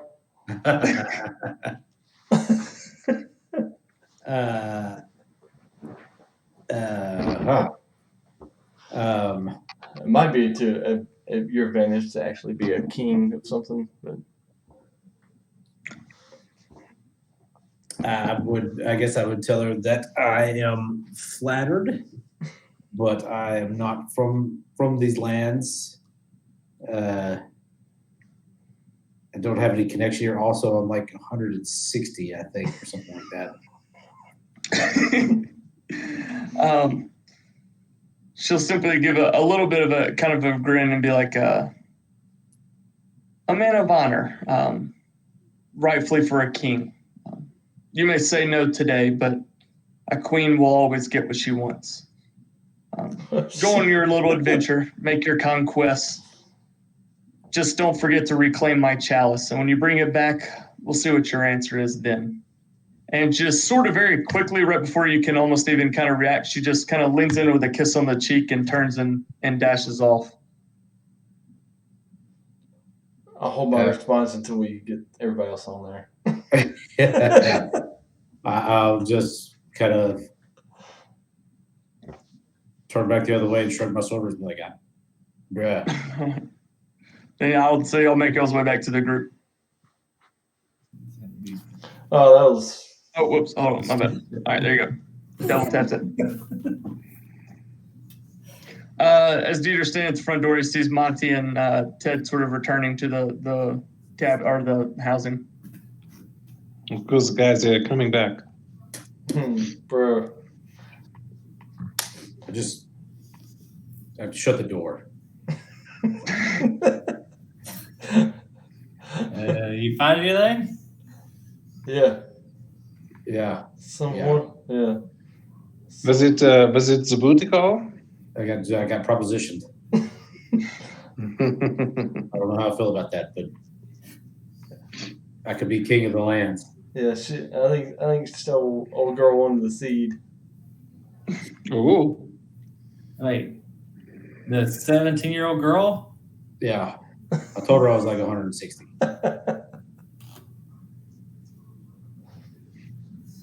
But he could be a king. We could know a king. I mean, you had to listen to her for even any amount of time. Right.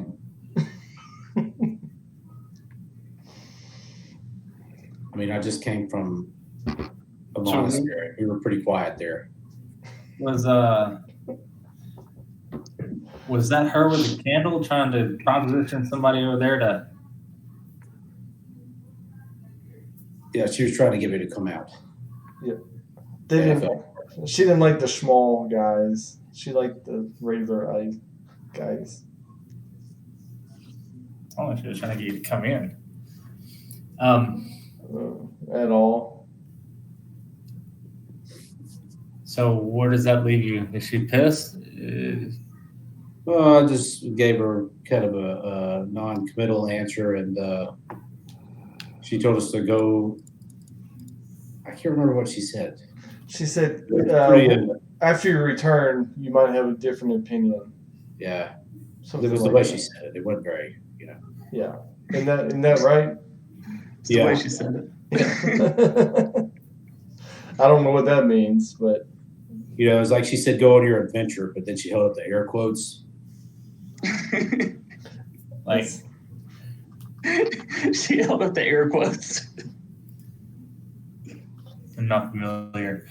So she's the one that told us to go get the wallet orchid or the black orchid. No. She told you to get the chalice. Oh, that's right. The orchid was for the Seven Wind Bands to go get the chalice potentially. Yeah, The orchid is just to give you the ability to fly for 3 days. Still on board with that. I I mean, definitely think we should do the orchid we can do that pretty easily, I think. and maybe go by that other place. Yeah, the cathedral of the large ruined cathedral. And what part of this is Dieter? Like he had a message or something telling him to go west. Yeah, I think all I told y'all was that I got a feeling that there's something there that will help us. That's right. Okay. I like it. I like all the help we can get because right now we are floundering. All right, so I'll say that you'll return back to the night's rest and to start, and sleep. Nothing else eventful happens for the night as y'all return for y'all's long rest to sleep through the night. The next morning, as the sun comes up, y'all wake up. Y'all are getting ready to set out early in the morning. Again, Ashara invites y'all sort of to the mess hall to feed y'all before y'all leave. As everybody's kind of eating the morning meal, Ashara says, again, we thank you for helping our kind and any other aid we can give y'all on your journey as you depart. We are more than happy to, but and as she's addressing the entire group, the eyes kind of fall on Monty and linger as she says, I think it best if you all leave today. And I would just, yep. Yes. Is the princess in there with us? No, not this morning. Okay, I would definitely pull Ashara aside and tell her what happened last night. All right, then Ashara would just say, yes, it's as I feared, or what I was worried about, but I thank you for your kindness and the way you handled it.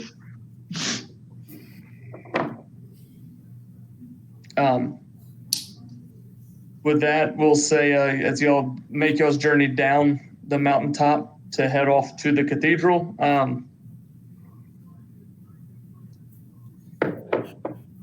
as we head to kind of the jungle trek deal, this is where I go. Last time we met, I told you we're going to change the travel deal. I go, at this point moving forward, we're just going to say wherever y'all want to go on the map, we're going to kind of just go there. Depending on the distance, there might be a couple of things that happen along the way. As I mentioned, we can't just necessarily have a long rest every single night because it is meant to be a jungle, difficult terrain, poor conditions that aren't conducive to full long rest. The way I kind of worked it is whatever the distance is, will kind of determine how many encounters, if any, y'all have on the journey there. And I figured we'd do 4 to 5 tiles for the journey would be a long rest, so to speak.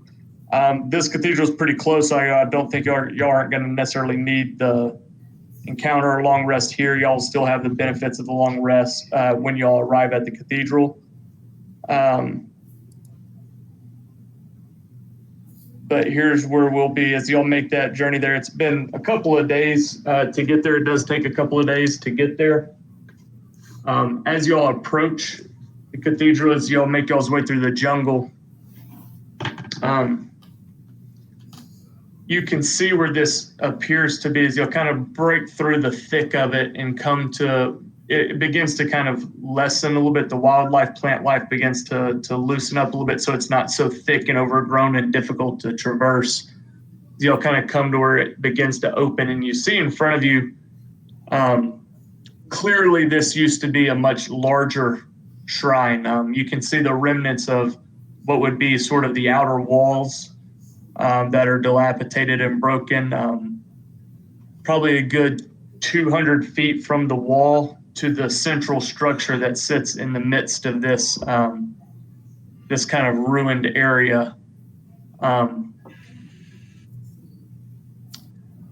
It is overgrown with sort of vines that have grown up over the stone.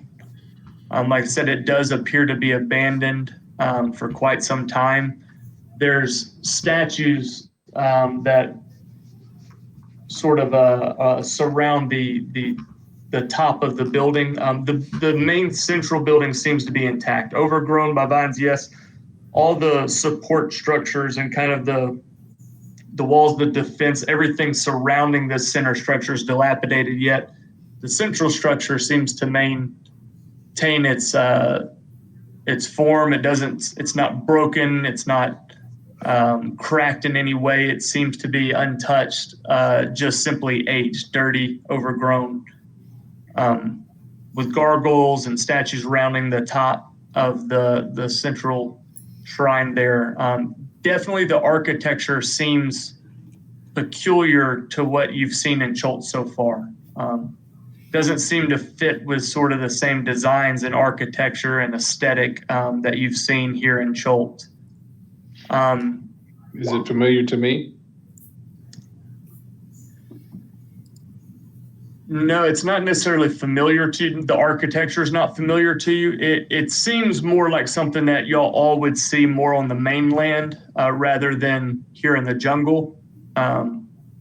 Seems more of that sort of a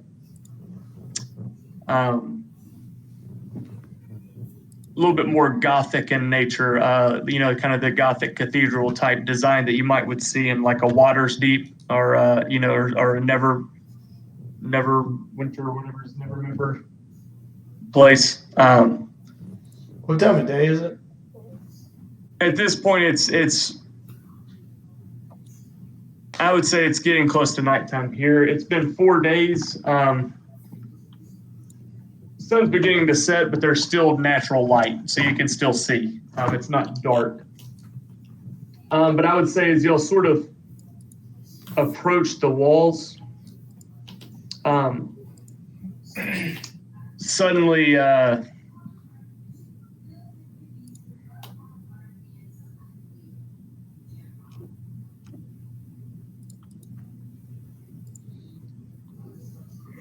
Hey Trevor, you can go Batman on it. Hmm? You can go Batman on it. You can turn it into a bat. Not right now. Not right now, we could at some point. Dieter starts taking off for the cathedral quicker ahead of the group.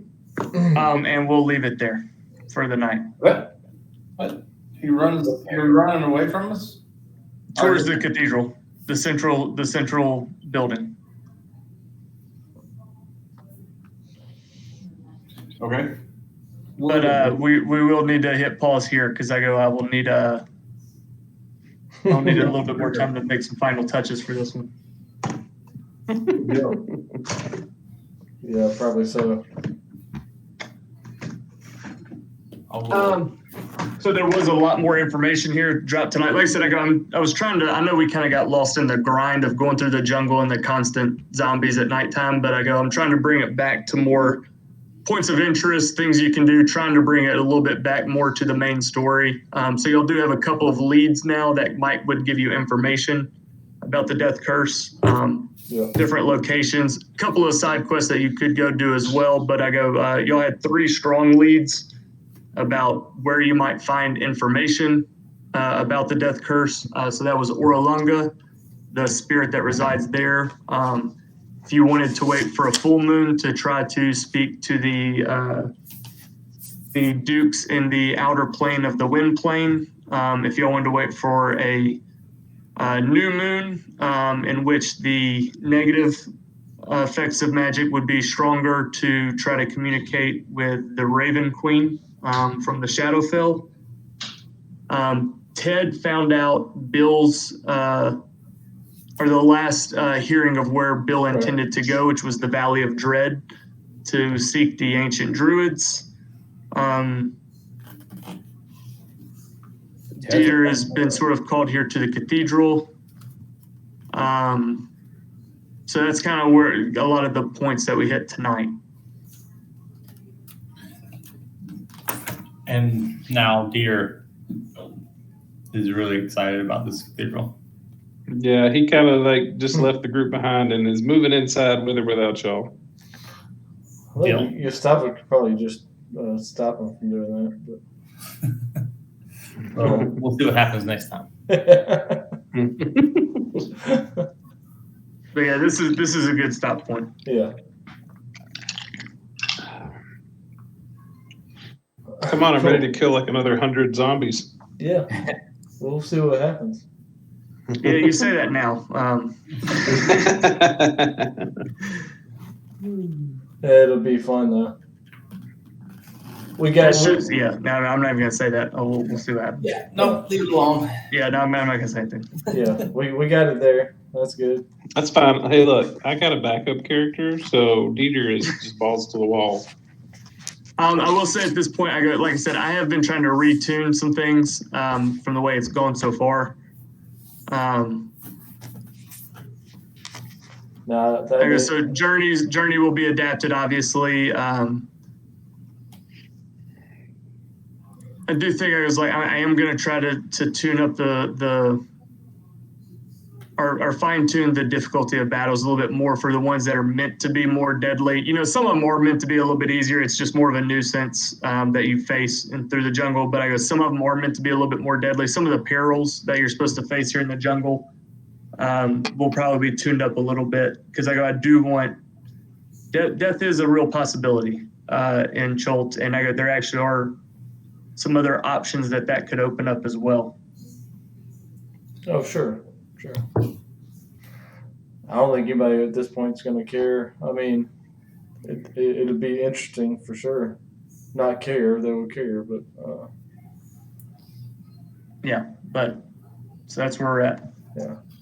Bill, well, I'm excited about next time for sure. Yeah, me too. I'm excited to see I've been thinking about this one for a long time. I just need to get some of I need to actually get the stuff ready for present. Yeah, no, I understand. Yeah, you've already presented enough. We get the deer lore drop coming. Yeah.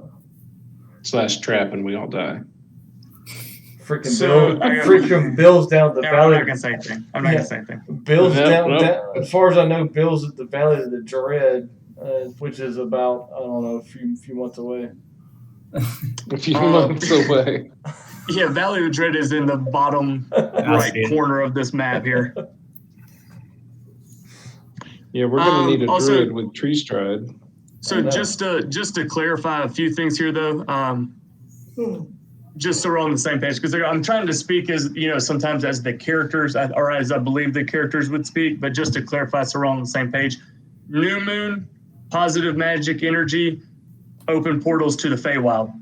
New moon, negative energies, open doors to the Shadowfell. Wait, new moon is to the. I'm sorry, full moon is Feywild. Full moon is Feywild. New moon is Shadowfell. Where are we those at are now? times in the natural order of Chult in which the sort of positive energies are at its highest peak, that sort of blend that reality between the prime material plane and sort of the Feywild, and the new moon is when sort of the negative energies peak that might open the doors to the Shadowfell. Cholt is full of ancient magic, like I said, untouched. So there are both places that are more naturally infused with positive energies that might blur those lines on a full moon. There's locations that are more tragic in nature that might be more inclined to blur the lines with the Shadowfell on a new moon. And the Raven Queen is on the Shadowfell? Yes, the Raven Queen is absolutely in the Shadowfell.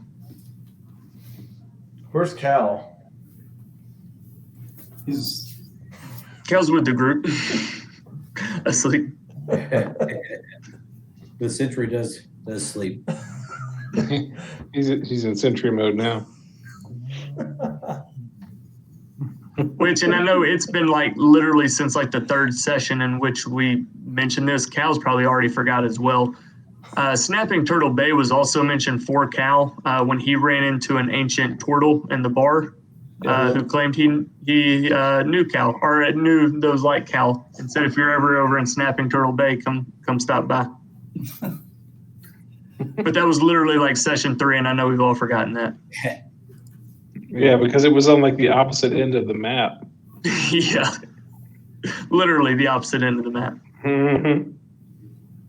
Yep. We'll probably meet Bill before we meet Snapping Turtle Bay. I think by the time we ever make it back to town, like we're going to be legendary just for having been gone that long. And survive. Yeah, half of us might make it back. Our worthless gods are going to be like, hey, they lived. And then we'll murder them. And we'll go straight to our lords on them. All right. Well, All right, cool. Well, I'll be ready for next session for sure. Yeah. For this one. Perfect. Good deal. Sounds good. Works for me. All right. I'll see y'all later on. See y'all. Hey, guys. All right, night. Shut Cal down. If I can figure out my mouse. Where is it? I was almost, there was a piece of me almost that I was going, I wondered, I was like, if I could get them to stay in Curse of All like another night. Yeah. It actually had it in the module, like, if anything goes on, like it says the princess would be infatuated with one of the group members. And I was like, if I could get Chris to bite on it, and it literally says Ashara tries to like kill him in the middle of the night by just like pushing him off the edge of the walkway. Are you serious? Yeah, it literally says if one of them gives into the advances type deal, that like in the middle of the night, Ashara is just gonna like push him off the edge. That's crazy. I was gonna see how that would play out. I'd have had to go get him. Yeah, well, I was like, it was a good thing you stealthed there because I was like, oh, okay, he'll actually be able to do that. Well, it wasn't gonna happen first night, but I was like, depending on how he played it, Yeah, no. I was like, no if he does anything, and they stay a second night, Ashara's coming. Dude, that's crazy. Yeah, that'd have been funny. I wish you would have. Oh, he would have. Well, and I thought it was funny because I was like, because I made everybody roll for it to see who it would be. Yeah. And I was like, out of all the people who would probably bite into that, I thought it would be Chris. So I was like, when he rolled the highest, I was like, oh, it's going to happen. Yeah. Well, I just was trying to get something moving. So. Yeah. No, and I appreciate you did. You actually moved the whole thing along tonight quite a bit. Yeah. I was like, I just thought that was funny. That was kind of a weird little side deal that they threw in there. But I was like, oh, that could be funny. I mean, it would have been awesome. Because if she pushed him off, I would have had to. I don't know what I'd have had to do. I could. He actually, you know what? I didn't think about though. He has freaking Featherfall like naturally from his monk class. Yeah, I didn't even think about that. Yeah. He actually would have been fine. He'd have Featherfall. Yeah. That's what it would have happened. All right, man. I'm going though. All right, man. Yeah. Well, congratulations, by the way. I appreciate it, man. Yeah. We're excited. Hey, oddly enough, so the other night, she looked at me and she was like, hey, so does twins run in your family at all? Holy shit. And I went, no, it doesn't. But I'll tell you what, I was afraid. I was almost like, I hadn't said it, but I was like, I really thought it might be twins. And she was like, "That's weird. We both almost had that feeling that it might be twins." So y'all have some verification that it's not? No, we haven't. No, the first doctor's visit will be August 11th. But I thought it was weird that we both had that same thought. Like we both just kind of went, "It's twins." Neither one of us have twins in the family, but we both kind of looked at each other and were like, "Why do we both feel like it is?" And it was kind of like I would tell you, it would be a blessing if it was twins. Yeah, because you're I think done. so. You're done. Yeah, You're done. Yeah, that's actually what I said to her. I was like, it actually might be a really cool. That would probably be a great thing if it was. So much better. You don't have to do it one time, not twice. Yeah, I mean, yeah. But I thought it was weird. I was like, neither one of us have twins in the family, but we both kind of just went. Oh shit, he's gone.